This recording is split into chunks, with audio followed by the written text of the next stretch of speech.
This week we will learn to interpret a landscape using charcoal tools. There are a few goals for this week.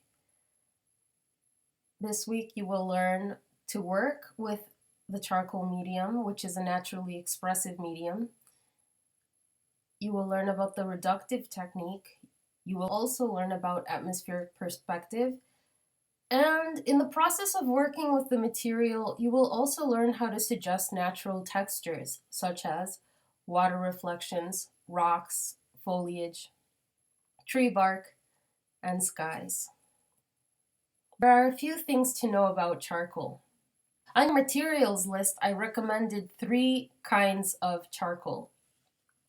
This right here is called vine or willow charcoal. It's the softest kind of charcoal you can buy. And because it is so soft, it's very easy to work with. You can erase it easily, you can change it easily, and that is why in the preliminary stages of your drawing, you definitely want to be working up your sketch with this material. Again, it is called soft willow or vine charcoal. If you go to the store, on the box it will say either vine or willow, and the only difference is its original source, which is either the grapevine or the willow tree. Down below this is called compressed charcoal. So this material is a lot darker, it's more dense, and it's a lot harder to erase because it has a binder. It has a binding agent to keep the material together. In terms of consistency, the charcoal pencil is pretty much the same as the compressed charcoal. The only difference, of course, is that it comes in pencil form. So it is very good for producing detailed work. Reductive or subtractive technique. So with this technique, they do sell pulverized charcoal. So an artist could use charcoal dust to put down the ground, or you could even use the side of a vine or willow tool to put in that ground. Just kind of rub the tool on the surface and then just blend it out with a blending tool. And the purpose of the ground is to kind of give that white paper a mid-tone. Once it has kind of a medium gray, it's a lot easier to go back in and apply some darks and apply some lights as well. So this is an example of a drawing that was produced with the reductive or subtractive technique. I can tell that it was done using this technique because overall it's very gray. I can tell the artist just pulled out some highlights and then added some darks to finish this still life. Now, if you're interested in exploring this charcoal medium further, it's good to know that at various art stores, they do sell specialized drawing paper made for charcoal and pastel, and it's nice that it comes in a variety of colors. And it's very nice to work on because notice how bright the white charcoal appears on that darker paper. So that's something to explore beyond this class if you're interested in doing some additional drawings. This is another example of a specialized paper, but this paper has more of an ochre color.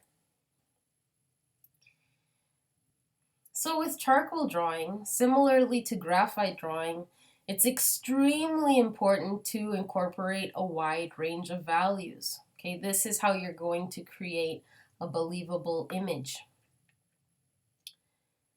So here below, this is a sphere created with charcoal, and you can see how the artist created a value scale. For some reason, it's very common for beginning drawing students to not go dark enough, okay? But those darks are very important.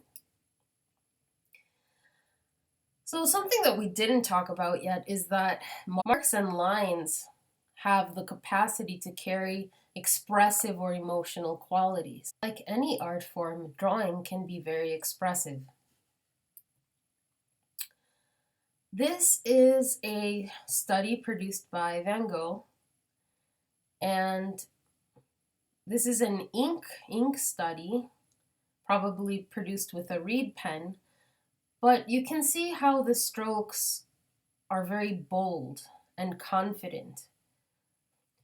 So if we compare this to this, which is a smaller study produced by Turner, it has a different quality just because this study doesn't include strong marks. On the contrary, it includes kind of lighter washes that give this a very ethereal quality. So again, it's good to know that marks can give meaning to a work. The value range that an artist chooses to include in their artwork can also kind of affect the visual qualities of an artwork and the overall mood. These are paintings that were produced by J.M.W. Turner, who was a very famous British landscape painter. And you can see how these two paintings have very different visual qualities. In this painting, Fisherman at Sea, because there's a very kind of dramatic value shift, there's this lightness against this kind of frame of darkness, it has kind of a foreboding quality, right? This little boat here is kind of at the mercy of this vast ocean, and you can see how it just kind of literally circles the boat. In this painting, Norham Castle Sunrise, it has a very different visual quality. The artist has chosen to include a lot of pastel colors, soft blues, soft yellows. In this painting, the space feels lighter, more peaceful, and more relaxed. In summary, it's good to know that the values, the darks, the amount of darkness or lightness an artist chooses to incorporate in a landscape can really affect the overall mood. But that's just some background information. Let's talk about the kind of one of the main ideas for this week. What is atmospheric perspective? Well, last week we talked about linear perspective. Through linear perspective, it is possible to create a believable sense of space in an image, right? We talked about the vanishing point and how parallel lines converge at vanishing points. So there's another way to create a believable sense of space, and this is through atmospheric perspective. In general, if we look out at a vast open landscape, you will notice that everything that is closer to you in space will be more detailed, more defined. You'll be able to kind of define the colors that you see.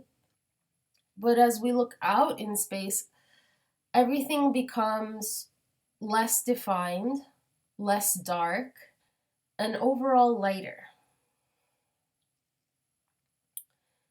So why do we perceive space this way? Well, in the atmosphere, there are dust and moisture particles that reflect light. And that is why we perceive space this way. Okay? So in general, when you're creating an artwork, if you want to create a believable sense of space, you're going to make everything in the foreground darker, everything in the background lighter. Now, this is something that you can actually observe in real space. If you were to go to a national park, you might perceive mountains this way.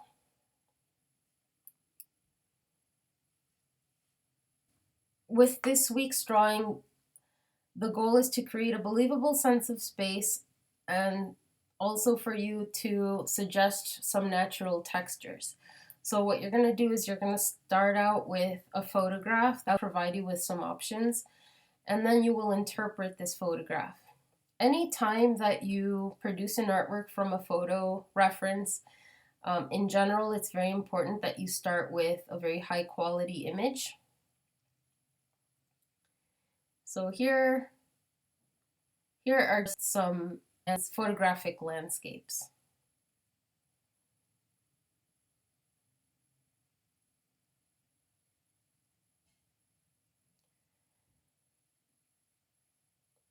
And now I'll show you some examples of landscape drawings produced with charcoal. And what's interesting about these images is that they clearly have a sense of space,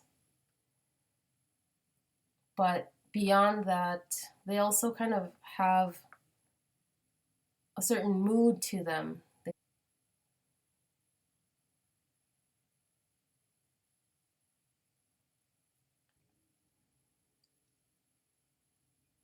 This is a landscape produced by Odilon Redon, who was a French painter. And I'm showing it to you because it has a very clear sense of atmosphere. We have this dark tree in the foreground, and then we have this lighter background separating the sky.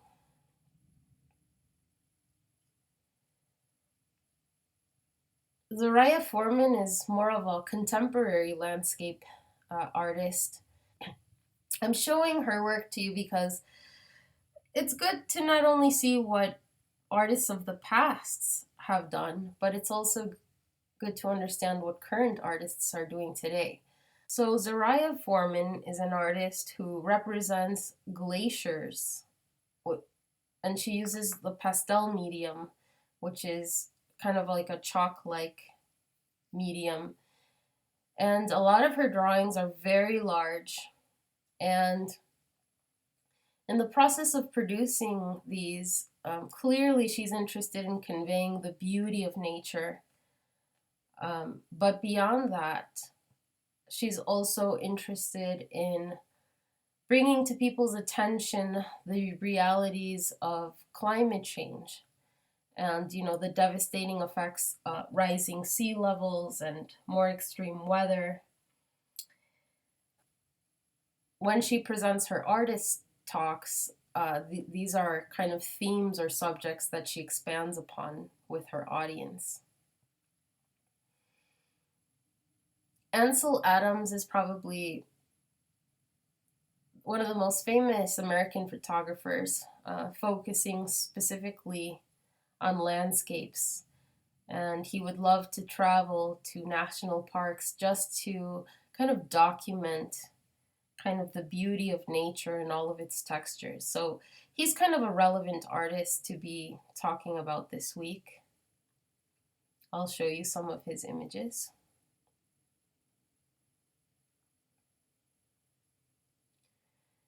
And finally, Sebastião Salgado is a social documentary photographer and photojournalist who has a very similar sensibility to Ansel Adams. And I'll show you some of his work too, just because it is relevant to this week's activity.